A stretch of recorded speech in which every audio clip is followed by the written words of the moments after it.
ఏడుకొండల వెంకటరమణ గోవింద గోవింద ఆపద ముక్కుల వడన రక్ష గోవింద వెంకటేశ పాహిమాం శ్రీనివాస రక్షమ రక్ష రక్ష జనార్దన రక్ష స్వామి. మనం గోవిందమాల వేసుకున్నప్పుడు అందరికీ కూడా బీజమంత్రం ఇస్తామండి. మాల వేసుకున్న వాళ్ళు ఖచ్చితంగా బీజమంత్రాన్ని జపమాల తీసుకొని జపం చేయాల్సి ఉంటుంది. అసలు స్తోత్రం గొప్పనా మంత్రం గొప్పనా అనే దాని గురించి ఒక వీడియో ముందు దేవుడు గొప్పనా మంత్రం గొప్పనా అని వీడియో చేసాము. ఇప్పుడు కూడా ఒక వీడియో చేస్తున్నాము. ఇది తప్పకుండా మీరు వినాలి.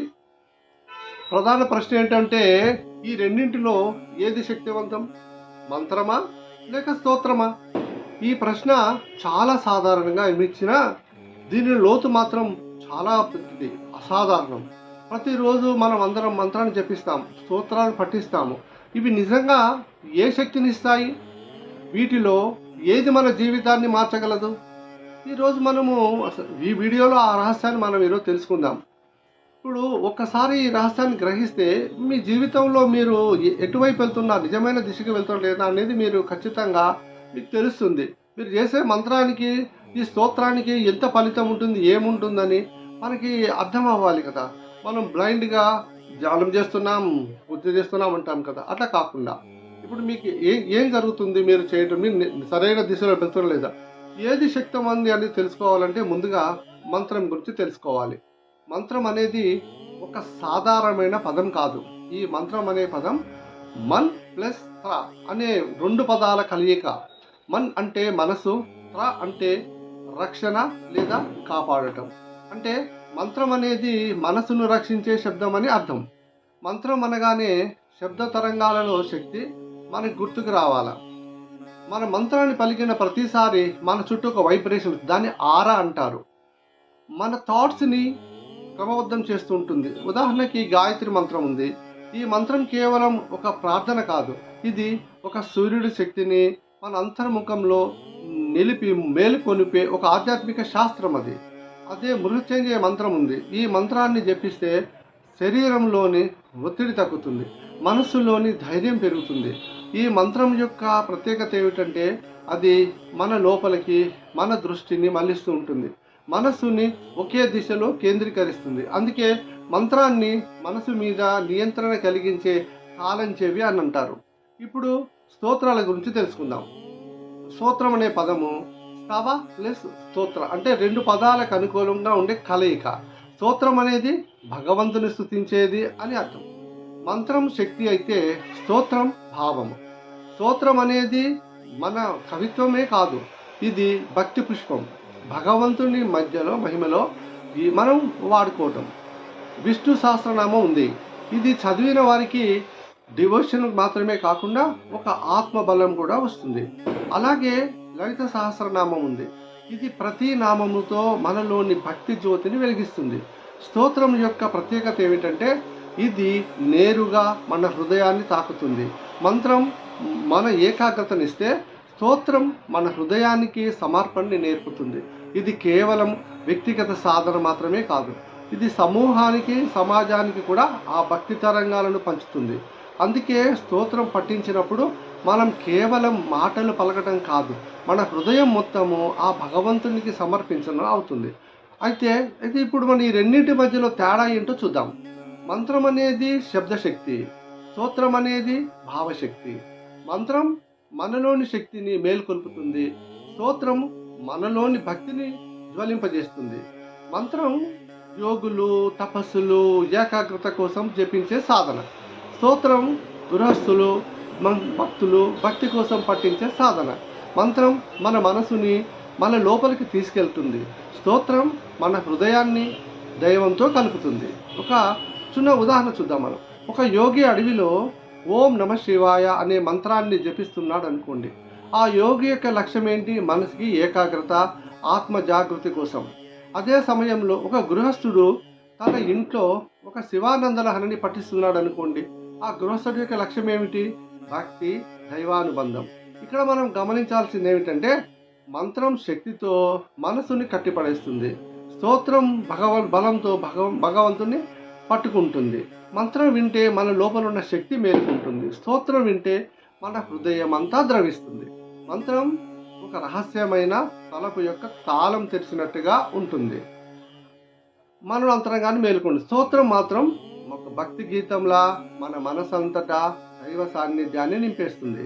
ఇంకో ముఖ్యమైన విషయం, మంత్రాన్ని ఒక వ్యక్తి ఒంటరిగా జపించిన ప్రభావం ఉంటుంది, కానీ స్తోత్రం ఒక సమూహం కలిసి పఠించినప్పుడు ఆ భక్తి తరంగాలు చుట్టూ ఉన్న ప్రతి ఒక్కరిని తాకుతాయి. ఉదాహరణకి విష్ణు సహస్రనామం ఉంది, దాన్ని ఒక్కరే ఒంటరిగా చదివినా శాంతి లభిస్తుంది. అట్లాగే 100 మంది కలిసి పఠిస్తే ఆ వాతావరణం మొత్తము భక్తి పరవశంతో నిండిపోతుంది. అంటే మంత్రం ఒక సాధన అయితే స్తోత్రం ఒక సమర్పణ. మంత్రం మనసుని లోపలికి నడిపిస్తే స్తోత్రం మనసుని దైవానికి అర్పిస్తుంది. రెండు వేరు వేరు కాదు, కానీ చివరికి చేరే గమ్యం మాత్రం దైవానుభూతే. అందుకే మన పూర్వీకులు మంత్రాన్ని తపస్సుకి, స్తోత్రాన్ని భక్తికి వంతెనలుగా ఎంచుకున్నారు. మంత్రం మనిషిని ఆత్మబలవంతుడిగా చేస్తే స్తోత్రం మనిషిని హృదయపూర్వకుడుగా మారుస్తుంది. కాబట్టి గుర్తుపెట్టుకోండి, మంత్రం అనేది శక్తి, స్తోత్రం అనేది భక్తి. ఇవి రెండిటికి మధ్యలో ఉన్న తేడా. అయితే ఇప్పుడు మన ప్రధాన ప్రశ్నకి వస్తే, మరి ఏది శక్తివంతం, మంత్రమా లేక స్తోత్రమా? మంత్రం శక్తివంతం, ఎందుకంటే అది మనసుని ఏకాగ్రత ఇస్తుంది. స్తోత్రం కూడా శక్తివంతమే, ఎందుకంటే అది మన హృదయానికి భక్తిని నింపుతుంది.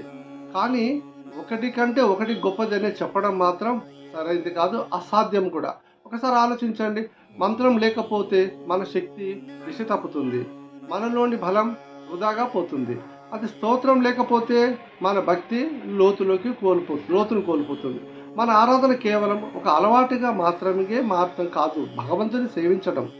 అంటే మంత్రము స్తోత్రము కలిసినప్పుడు జీవితం సంపూర్ణమవుతుంది. ఇది ఒక పక్షికి ఉన్న 2 రెక్కల వంటిది. ఒక రెక్కతో ఎగరడం సాధ్యం కాదు కదా, 2 రెక్కలతోని ఎగరాల్సి ఉంటుంది. అది ఆకాశంలో వెలగాలంటే 2 రెక్కలు ఉండాల్సింది. మనిషి కూడా ఆధ్యాత్మికంగా వెళ్ళాలంటే మనసుగా మంత్రశక్తి కావాలి, హృదయానికి స్తోత్ర భక్తి కావాలి. కానీ శక్తి మాత్రమే ఉంటే అది పొగిడిన మామూలుగా ఎడారిలో ఉన్నట్టుగా ఉంటుంది. ఎడారిలో నీరు లేక ఏ జీవం ఉండదు కదా, అట్లాగే భక్తి మాత్రమే ఉంటే అది దిశ లేని అలల వంటిది. అంటే దిశ లేకుండా అలా ఎటు పడితే అటు పోతే ప్రయోజనమే ఉంది.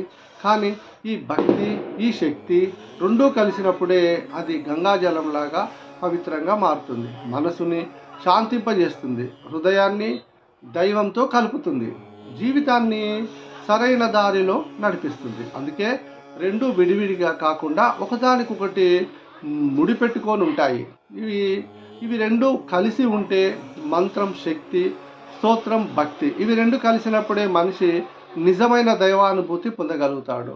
మన పూర్వీకులు అందుకే చెప్తున్నారు, మంత్రం విని మనసును కట్టిపడేయాలి, స్తోత్రం విని మనసును కరిగిపోవాలి.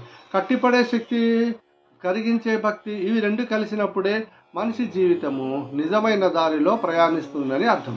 కాబట్టి మనం ఏమనుకుంటామంటే మంత్రం గొప్పదా లేకపోతే ఈ స్తోత్రం గొప్పదా అంటే రెండూ సమానమే. అవి రెండు శక్తివంతమైన. ఎటువైపు ఆలోచించినప్పుడు గోవిందమాల వేసుకున్నప్పుడు ఖచ్చితంగా మనం దీక్ష ఇచ్చిన ఉండే మంత్రం చెప్తాము. దాని తర్వాత కూడా గ్రోసరీ ఇంట్లో ఉన్నప్పుడు స్తోత్రాన్ని పఠిస్తూ ఉంటాడు, విష్ణు సహస్రనామం ఇవన్నీ కూడా పఠిస్తూ ఉంటాడు. అది కూడా చాలా శక్తివంతం. ఇవి రెండు కలిస్తే ఇంకా శక్తివంతం అవుతాయి కదా. ఈ రెండింటిని కలపడానికే ప్రయత్నం చేయాలి. మంత్రం, తంత్రం, యంత్రం మానవాళికి ఉపయోగపడే ఇవి ఉపయోగించే విధానం తెలియాలి. అలా ఉపయోగించే విధానం తెలిసినప్పుడే మనము దానిని సంపూర్ణంగా ఆస్వాదించగలుగుతాము. అందుకే ఈ మంత్రాన్ని ఎక్కడైనా గురువు దగ్గర మీరు మంత్రం తీసుకోండి, గురు మంత్రాన్ని గురువు చెప్పినట్టుగా విని దాన్ని ప్రార్థన చేయండి. స్తోత్రం అనేది మీరు చేసుకునేదే. ఎప్పుడు కూడా భగవంతుని ఎప్పుడైనా సరే గొప్పగా ఎప్పుడు స్తుతిస్తూ ఉండాలి. అది స్తోత్రం ద్వారానే.